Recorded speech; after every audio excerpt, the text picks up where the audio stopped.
මේ තමයි අද මගේ තක්කාලි වීඩියෝ එකේ channel එකට එකතු වෙන්න. channel එක subscribe කරලා මේ like එකක් comment එකක් දාන්න.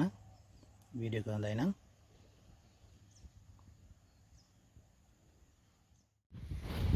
අද වීඩියෝ එක තමයි මගේ තක්කාලිය ගාව දැන් ගෙඩි ලොකුයි. බලන්න මේ ගෙඩි දැන් හැදිලා දැන් ලොකුවට හැදිලා තියෙන්නේ. තක්කාලි පැල වගාව මම වීඩියෝ එකක් දැම්මා.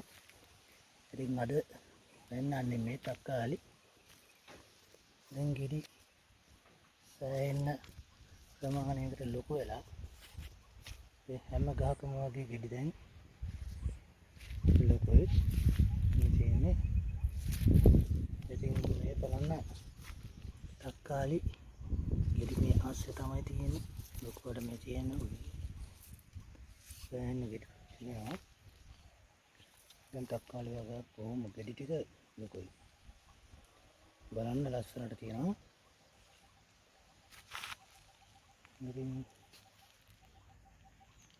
මේනේ ලස්සනටම තක්කාලි ගෙඩි හැම ගහකම හොඳට හැදිලා තියෙන්නේ.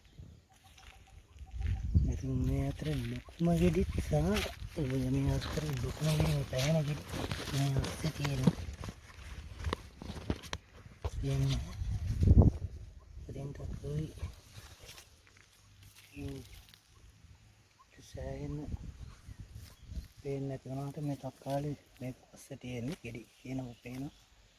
ඒක පේනවට අමතරව මේක සෑහෙන ගෙඩි ප්‍රමාණයක් තියෙනවා දැන්. ලස්සනට වගාව දැන් ඇවිල්ලා තියෙන්නේ.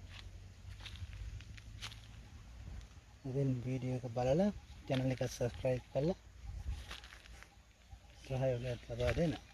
මේ තියෙන ලස්සනටම තක්කාලි වගාව මේ විදිහට ඉනි ගහලා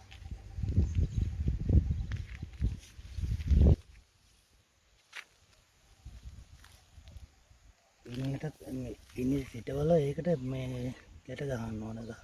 නැත්තම් ගහ කඩා වැටෙනවා මේ ගෙඩි වල බරට. මේ තමයි මේ තක්කාලි ටිකක් අමාරු නෑ. ඕනම කෙනෙකුට ගෙදර වාත්තේ ගස් දෙක තුනක් හිටවන්න පුළුවන්.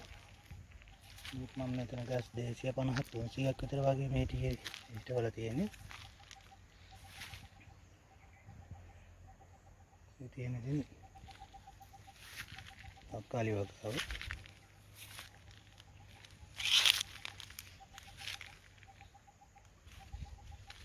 හැම ගහකම දැන් ගෙඩි හොඳට ලොකුයි.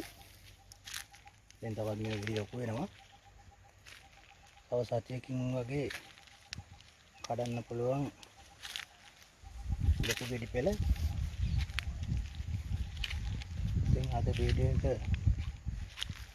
බලන්න. මේ වීඩියෝ එකේ මේකට ලොකුවට තෙල් ගහන්නේ නැහැ මම.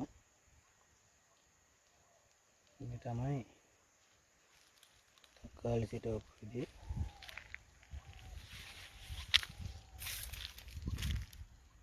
ඔය තියෙන හොඳට ගෙඩි. මේකට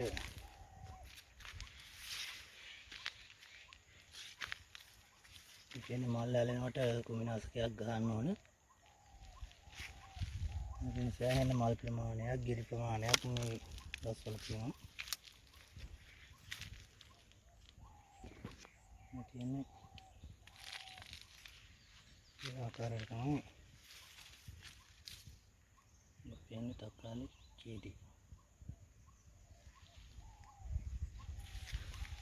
ගස් ටිකක් හොඳට හැදිලා මේ ගස් මෙහෙම ඉන්නට කියලා මේක ගහුවේ නැත්තම් මේ ගස් ඔක්කොම කඩා වැටෙනවා. මේ තියෙන ගෙඩි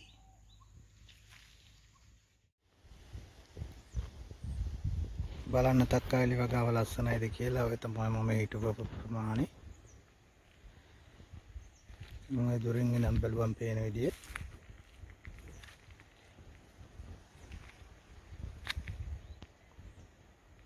ඔය ඉනි ගහලා තියෙන්නේ තක්කාලි වගාව සිටුව ප්‍රමාණය.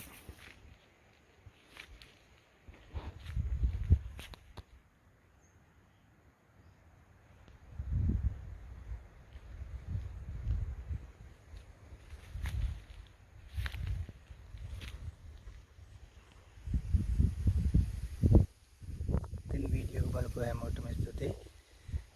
channel එක subscribe කරලා like එක කමෙන්ට් එකක් දාලා සහයෝගය ලබා දෙන්න. අලුත් වීඩියෝ එකකින් හම්බෙමු.